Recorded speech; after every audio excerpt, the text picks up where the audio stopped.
Првиот човек на Собраниската комисија за здравство Арбен Зибери е скептик дека ќе профункционира Ковакс на Светската здравствена организација, преку кој Македонија треба да добие над 800.000 вакцини.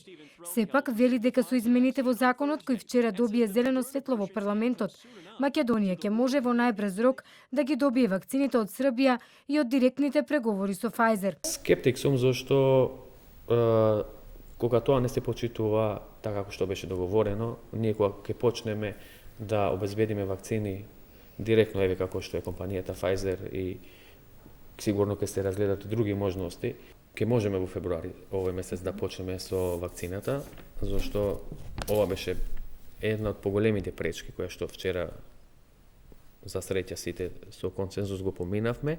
Србија има поголем дел на вакцините, во Србија се кинески вакцини кои што се стигнати од Република Кина.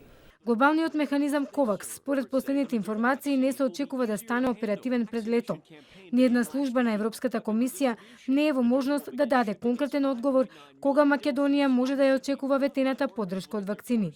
Од друга страна, македонското здравство веќе се бори со присуство на британскиот сој на COVID-19 во земјата. Директорот на Институтот за имунологија Александар Петличковски за телевизија 24 вели дека во оваа фаза имаме постигнато солидно ниво на колективен имунитет и ни недостасува мал додаток на имунизација со вакцини.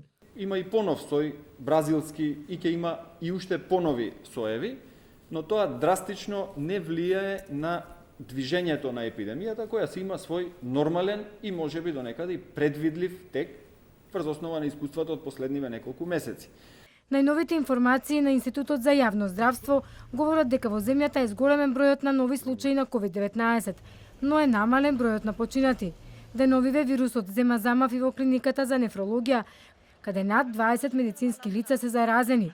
Оттаму информираат дека за 2 до 3 недели ќе се знае дали вработените се заразени со британскиот сој.